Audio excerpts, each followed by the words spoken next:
তোমাদের ভিতরে দুনিয়ার কোনো চাহিদা আমি আল্লাহ দেই নাই। দুনিয়ার মানুষকে আমি বড় আদর করে বানিয়েছি। নূহ নবী যখন আমার কাছে বলেছিল, আল্লাহ এই জাতি আমি নবীকে মানে না, এই জাতির উপরে তুমি গজব দিয়ে দাও, ধ্বংস করে দাও। আমি নূহকে বলেছিলাম, ও নূহ, একটা নৌকা তৈরি করো, আর নৌকার ভিতরে যারা তোমার অনুগত করেছে তাদেরকে উঠায় নাও, আমি সবাইকে ধ্বংস করে দিব। ওগো ফেরেশতারা রে, নূহ পয়গম্বর তার অনুসারীদেরকে যখন প্লাবনের সময় উঠায় নিয়ে গেল, বলে তার অনুসারীদেরকে প্লাবনের সময় বাঁচায় দিল, আর পুরা পৃথিবীর মানুষগুলো আমি আল্লাহ ধ্বংস করে দিলাম। ওগো ফেরেশতারা রে, নূহকে পরবর্তীতে আমি বলেছিলাম, নূহ মাটি দ্বারা কিছু জিনিস তৈরি করতে থাকো। বলে, ও ফেরেশতারা, আমার পয়গম্বর নূহ কিছু মাটি দ্বারা কিছু তৈরি করলো। আমি তাকে বললাম, নূহ বলো সুন্দর করে সাজাও। নূহ সুন্দর করে সাজাইলো। বলে অবশেষে নূহকে বললাম, ও নূহ এগুলো নিজ হাতে ভাঙিয়ে ফেলো। নূহ বলে, আল্লাহ, কি দরকার ছিল এত কষ্ট করে এগুলো আমাকে দিয়ে বানানো, আবার আমাকে দিয়ে ভেঙে ফেলা। নূহকে ডাক দিয়া বলে, ও নূহ, কেন কষ্ট হয়? নূহ ডাক দিয়া বলে, রব্বুল আলামিন নিজ হাতে বানাইছে জন্যই কষ্ট হয়। আমার আল্লাহ ডাক দিয়া বলে, নূহ রে, নিজ হাতে বানানোর কারণে যদি কষ্ট হয়, এই পৃথিবীটা আমি আল্লাহ বানাইলাম, আর বান্দাও বানাইলাম। এই বান্দাগুলো আমি আল্লাহ যখন বানাইলাম, বলে এই বান্দার চেহারাটা আমি আল্লাহর নিজ হাতে ছোঁয়া দিলাম। সুবহানাল্লাহ। এরে নূহ, মাটি দিয়া জিনিস বানায় ভাঙতে তোমার কষ্ট হয়। এরে নূহ, এই বান্দাগুলো আমি আল্লাহ এত আদর কইরা বানাইলাম, এত মহব্বত কইরা বানাইলাম। এরে নূহ, এত আদর কইরা এত ভালোবাসা বানাইলাম, এই বান্দা তো তোমার অনুগত করলো না, আমি আল্লাহর নাফরমানি করা শুরু করে দিল, তোমাকে অত্যাচার করলো। পয়গম্বরের দোয়া আমি আল্লাহ কবুল করি। তবে নূহ শুনে রাখো, শেষ জামানে আমার পয়গম্বর দোস্ত মুহাম্মাদুর রাসূলুল্লাহ যখন দুনিয়াতে আসবেন, এর চেয়ে ভয়াবহ অবস্থা তার সাথে তার উম্মতরা করবে, তার কওমের লোকেরা করবে। কিন্তু আফসোসের বিষয়, আমার ওই মুহাম্মদ পয়গম্বর কোনদিন উম্মতের জন্য বদদুয়া করবে না। সুবহানাল্লাহ। যেমন তায়েফের ময়দানে আমার নবী যখন চলিয়া গেল, বলো ওই তায়েফবাসীর কাছে যখন আমার নবী দ্বীনের দাওয়াতের জন্য গেল, ওই তায়েফবাসীর অবস্থা এমন ছিল, তারা আল্লাহর নাফরমানি এত পরিমাণ করত, এত পরিমাণ নাফরমানি করত। বলে নাফরমানি করতে করতে দুনিয়ার চিন্তা তাদের ভিতরে এত পরিমাণ ঢুকিয়া গেল যে আখিরাতের চিন্তা এবং আল্লাহর পয়গম্বরকে এই চিন্তা পরিপূর্ণ তারা ভুলিয়া গেল। তায়েফের ময়দানে আমার নবী যখন গেল, বলে হযরত যায়েদ তার সাথে ছিল, আর এই যায়েদ হযরত খাদিজাতুল কুবরা রাদিয়াল্লাহু তাআলা একজন হাদিয়া দেওয়া প্রাপ্ত একজন গোলাম ছিল। এই যায়েদ রাদিয়াল্লাহু তাআলা আনহুকে নিয়া যখন আমার নবী তায়েফের ময়দানে গেল, বলে তায়েফের দুষ্ট ছেলেরা নবীর মহব্বত বুঝলো না, নবীর ভালোবাসা বুঝলো না, বলে এত পরিমাণ পাথর নিক্ষেপ করলো। বলে তায়েফের মানুষদেরকে যখন দাওয়াত দিল, তারা তো নবীর দাওয়াত গ্রহণ করলো না। বলে তারা নবীর দাওয়াত গ্রহণ করলো না, বলে নবীর উপর আক্রমণ করলো। একদল যুবক দুষ্টদেরকে মিলা দিল, যাও যাও যাও, ওই যে এক পাগল যাইতেছে তার উপরে পাথর নিক্ষেপ করো। নাউযুবিল্লাহ। বলে এই তায়েফের দুষ্ট ছেলেরা আমার নবীর জান্নাতি শরীরে পাথর নিক্ষেপ শুরু করলো। বলে পাথর গুলো নবীর শরীরে লাইগা লাইগা নবীর সুন্দর চেহারা, নরম চেহারা, জান্নাতি চেহারায় লাগিয়া চেহারাটা ফাটিয়া রক্ত প্রবাহিত শুরু হইল। বলে যায়েদ বলে, আমি যায়েদ একবার সামনে দাঁড়াই, একবার পিছনে দাঁড়াই, আর একবার ডানে দাঁড়াই, আর একবার কাফের বেঈমানরা নবীর এই আপত্তি মিনতি শুনলো না। যতবার পাথর আসতেছে বৃষ্টির মতো আমি জায়েদ সহ্য করতে পারতেছি না। এক পর্যায়ে নবী বেহুশ হয়ে জমিনের ভিতরে পড়িয়া গেল। নবীর পার জুতা মোবারক রক্তে আটকায় গেল। ওই কাফের বেঈমান দুষ্ট ছেলেরা নবীর কাকুতি মিনতি শুনলো না। নবীকে আবার দাঁড় করাইলো, আবার পাথর মারলো। আল্লাহ নিজে দেখতেছিল এই দৃশ্যটা, এমন ভয়াবহ করুণ দৃশ্য। বলে সেই দিন এমন ভয়াবহ দৃশ্য হইল, বলে ওই দিন ওই দুষ্ট ছেলে নবীর কোনো কথাই মানলো না। জায়েদ বলে দুনিয়ার মানুষ ওই দিন দেখেছি আমার নবী একবারের জন্যই তায়েফের জন্য বদদুয়া করলো না। বলে জিবরাইল আমিন আসমান বহনকারী চারজন ফেরেশতা নিয়ে হাজির হয়ে গেল। ইয়া রাসূলুল্লাহ, ইয়া হাবিবাল্লাহ, আপনার দুনিয়াতে মা নাই, বাবা নাই, আপনার আপনজন বলতে কেউ নাই, কেউ নাই। ওগো পয়গম্বর, আপনি শুধু একবার অনুমতি দেন। স্বয়ং আল্লাহ আপনার এই দৃশ্য দেখতেছে, আপনি শুধু অনুমতিটা দেন। ও পয়গম্বর, আপনার অনুমতি পাওয়া মাত্র ওই যে ফেরেশতারা আসছে, ওই ফেরেশতারা এই আসমানকে উলটপালট করে দিবে, পাহাড়কে তাদের উপর দিয়ে চাপায় দেওয়া হবে। আপনি শুধু অনুমতি দেন। আমার নবী ডাক দিয়া বলে, ও ভাই জিবরাইল, অনুমতি কেন দিব? এদেরকে মারিলে কে ডাকিবে? আল্লাহ। এরা তো হয়তো এরা বুঝে না, এরা যেদিন বুঝবে তারা সেদিন দলে দলে কালেমা পড়ে মুসলমান হয়ে যাবে। এ মুসলমান গো, এই ছিল নবীর অবস্থা।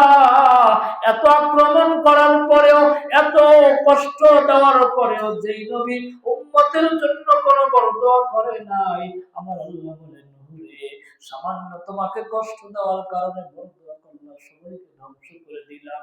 আমার এমন নবী আসবে দুনিয়াতে, যেই নবী হাজারো কষ্ট করার পর বলে উম্মতের জন্য কখনো বরদোয়া করবে না, জালিমদের জন্য বরদোয়া করবে না, সব সময় ফিকির থাকবে ইয়া হাবলি ইয়া হাবলি উম্মতি।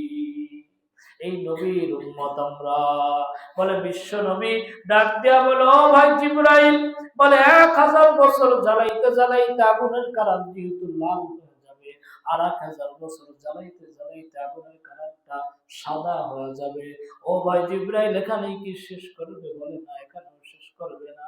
আল্লাহ পাক ডাক দিয়া বলবেন, আমার বন্ধু উম্মতের জন্য এত পাগল, এত পাগল, এই উম্মত পাগলের জন্য, উম্মতের জন্য নবী পাগল, কিন্তু উম্মত কিন্তু নবীর ভালোবাসায় পাগল হবে না।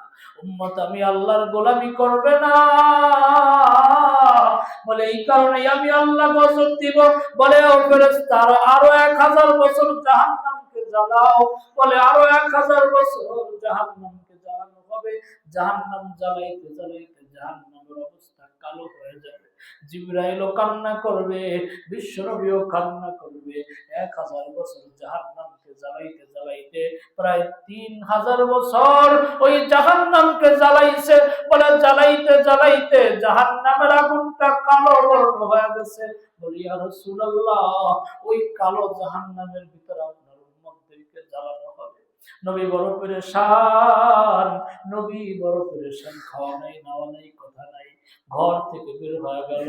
নবী হুজরা শরীফ থেকে বের হয়ে একটা পাহাড়ের চূড়ায় যায়, গুহার ভিতর ঢুকিয়া আমার নবী সিজদায় পড়ে কান্না শুরু করে দিল। কি অবস্থা হবে আমার উম্মতের, কি অবস্থা হবে আমার উম্মতের। মদিনার মানুষগুলো জানতে পারলো বিশ্ব নবী সাহাবীদের সাথে কথা কয় না। অর্ধতাও বকর ডাক দিয়ে বলে, গুহার কাছে যায়, বলে ইয়া রাসূলুল্লাহ, সিজদায় পড়ে আছেন, কথা বলেন না কেন? ইয়া রাসূলুল্লাহ, আমি আপনার বন্ধু আবু বকর, যে আবু বকর আপনি যখন আমাকে দাওয়াতের বাণী, যখন কালিমার বাণী শোনায়া দিয়েছিলেন, কোনো প্রশ্ন করি নাই, দাওয়াতের বাণী যখন শোনায়া দিলেন, আমি নিঃসন্দেহে পড়ে নিয়েছিলাম লা ইলাহা ইল্লাল্লাহ মুহাম্মাদুর রাসূলুল্লাহ। ও পয়গম্বর, আপনি যখন আমাকে দাওয়াতের বাণী বাণীটা আমার কানে পৌঁছায় দিলেন, আমি এক মুহূর্তের জন্য প্রশ্ন করি নাই, ওগো নবীজি আপনি কেন আবু বকরের উপরে কোনো রাগ করেছেন, কোনো কষ্ট পেয়েছেন? আপনি আমি আবু বকরের কথায় যদি কষ্ট পেয়ে থাকেন মাফ করিয়া দেন। আমার নবী মাথা উঠায় না, ওমর দৌড়ায় নবীর গুহার দিকে দৌড়াইতেছে। ওমর ডাক দিয়া বলে, ইয়া রাসূলুল্লাহ, ইয়া হাবিবাল্লাহ, আমিও তো সেই ওমর, আমি ওই ওমর 26 বছর বয়সে তরবারিটা হাতের ভিতরে লইয়া পয়গম্বর নবীর মাথা আনার জন্য রওনা করলাম। আপনার ওই সুন্দর চেহারা দেখা আমি ওমরের মনটা পরিবর্তন হয়ে গেল। আমি ওমর আপনাকে মাথা আনার জন্য যেই ওমর কালিমা পড়ে মুসলমান হয়ে গেলাম, আপনি কি আমি ওমরের উপরে কোনো অসন্তুষ্ট হয়েছেন? নবী মাথা উঠান, নবর মাথা উঠায় না। আলী দৌড়ায়, আলী বলে, ইয়া রাসূলুল্লাহ, আপনি না খাইলে আমিও খাই নাই, আপনি খাইলে আমিও খাইছি, আপনার সাথে সেই ছোট্টবেলা থেকে পয়দা রইলাম। ওগো নবীজি মাথা উঠান, মাথা উঠান, আপনার জন্য মদিনাবাসী পাগল হয়ে গেছে। ওসমান নবীকে দাওয়াত দেয়, কেউ মাথা উঠায় না, কেউ মাথা উঠায় না। এমন একটা অবস্থা হয়ে গেল, গোটা মদিনাতে আওয়াজ ছড়ায় পড়ল, বিশ্ব নবী 3 দিন গুহার ভিতর থেকে বের হয় না। কে পারবে, কে পারবে নবীকে গুহা থেকে আনতে? বলে চলো ফাতেমার কাছে চলো, ফাতেমা ছাড়া সম্ভাবনা নাই, কারো কথা নবী শুনবে না, একমাত্র ফাতেমার কথা শুনতে পারে। ফাতেমার কাছে যায়, বলে, ও ফাতেমা, আজকে 3 দিন যাবত বিশ্ব নবী কারোর সাথে কথা কয় না, আমার নবী গুহার ভিতরে সিজদায় পড়ে কান্না করতেছে, তুমি তাড়াতাড়ি তোমার বাবার কাছে একটু যাও। ফাতেমা দৌড়ায়, হাসান হুসাইনকে কোলের ভিতরে নিয়ে ফাতেমা দৌড় মারছে বাবার দিকে। গুহার ভিতরে যায়, বলে, আব্বা জান, কেন কাঁদতেছেন? বুঝতে পারছি আপনার মা নাই, মাকে ছোটবেলা হারাইছেন, হয়তো আপনার মার কথা মনে পড়িয়া গেছে। ওগো আব্বা জান, মাথা উঠান, মাথা উঠান, আমি তো আপনার মা নাই, আমাকে তো আপনি মা বলে ভালোবাসেন, আমি ফাতেমা আপনার মা, আসছি, আপনি মাথা উঠান। আমার নবী মাথা উঠায় না। এর পয়গম্বর, আমি বুঝতে পারলাম আপনার বাবা নাই, বাবার চেহারা কোনোদিন দেখেন নাই, আপনার তো সাহাবায়ে কেরাম আপনার সাথে আছে, সব সময় আপনার পাশে থাকে। ওগো পয়গম্বর মাথা উঠান, মাথা উঠান, পয়গম্বর মাথা উঠায় না, মাথা উঠায় না। ওগো পয়গম্বর, বুঝতে পারলাম সব আপনজন হারায় ফেলছেন, এজন্য হয়তো আপনার কষ্ট। পয়গম্বর মাথা উঠায় না, পয়গম্বর মনে বড় আঘাত, ওই যে জাহান্নামের কথা শোনা গেছে, পয়গম্বরের মনের ভিতরে বড় ভয়। ও পয়গম্বর মাথা উঠান, মাথা উঠান, বুঝতে পারছি আপনার কি কষ্ট, আপনি আমার কাছে বলেন। পয়গম্বর ডাক দিয়া বলে, ফাতেমা রে, আমি বাবার জন্য কাঁদি না, মায়ের জন্য কাঁদি না, আমার প্রাণের স্ত্রী খাদিজার জন্য কাঁদি না, দাদা আব্দুল মুত্তালিবের জন্য কাঁদি না। বলে, কারোর জন্য কাঁদি না, এই মাত্র জিবরাইল আমিন আমার কাছে যে সংবাদ শোনা গেছে, বড় ভয়াবহ সংবাদ, আমার উম্মতরে নাকি ওই জাহান্নামে জ্বালানো হবে, যেই জাহান্নাম 3000 বছর জ্বালাইতে জ্বালাইতে আল্লাহ পাক ওই জাহান্নামকে কালো করিয়া ফেলাইছে, যে জাহান্নামের ভিতরে আমার উম্মত চলবে। বলে, শুধু তাই নয়, আমার উম্মতদের প্রতিদিন 70 বার চামড়া নাকি চেঞ্জ করা হইবে। আমার উম্মত এই কষ্ট কেমন করে সহ্য করবে? এই জন্য আমি কান্না করতেছি, না জানি কিয়ামতের ওই কঠিন দিনে আমার কত উম্মত জাহান্নামে চলিয়া যাবে, আমার উম্মত গুলো এই জাহান্নামের কঠিন ভয়াবহতা কেমন করে সহ্য করবে। আমি আমার মার জন্য, বাবার জন্য, বন্ধু বান্ধবের জন্য, আপনজনের জন্য কাঁদি না, আমার ভয় হয় কিয়ামতের দিন আমার কত উম্মত জাহান্নামে চলিয়া যাবে, তাদের জন্য কান্না করতেছি। যেই নবী উম্মতের জন্য এত পাগল, এত পাগল, আজকে ওই নবীর আদর্শ ভালোবাসা নিয়ে আমরা কিন্তু চলি না। এত পাগল হবে নবী যেদিন, উম্মতের জন্য খাওয়া নেওয়া সব বন্ধ, পাগলের মতো গুহায় যায় সিজদায় পড়ে নবী কান্না করবে, আর সেই নবীর ভালোবাসা আমাদের অন্তরে কি পরিমাণ আছে আমরা নিজেরাই ভালো জানি। কি বলেন ঠিক না? কি বলেন ঠিক কিনা? আমাদের অন্তরের ভিতরে কোন রকমের ভালোবাসা, সামান্য যারা পরিমাণ ভালোবাসা নিয়ে চলতেছি, বসবাস করতেছি। আসলে বিশ্ব নবী আমাদের জন্য কত পাগল ছিল, কত ভালোবাসা দেখাইলো, কত ভালোবাসা নবী আমাদের উপর দেখাইলো। আমরা যদি নবীর সুন্নাতকে নিয়ে সুন্নাতকে জীবনে সাজাই নিতে পারি, সুন্নাত দিয়ে জীবনকে গড়তে পারি, বলে এই সুন্নাত আপনার আমার জীবনকে পরিবর্তন করে দিবে। বলে কিয়ামতের দিন বিশ্বনবী ও যখন দেখবে আমার উম্মতের চেহারা কিভাবে চিনবো, বলে বিশ্বনবী তাকায় দেখবে উম্মতের এই কবরে লেখা আছে লা ইলাহা ইল্লাল্লাহ মুহাম্মাদুর রাসূলুল্লাহ। বলে ওই উম্মতের, বলে যে উম্মত জীবন দশায় নবীর সুন্নাতকে ভালোবেসে নবীর সুন্নাতকে আঁকড়ে ধরে, নবীর আদর্শ, সাহাবায়ে কেরামের আদর্শ, নবী যেই কথা বলে গেছে ওই অনুযায়ী তার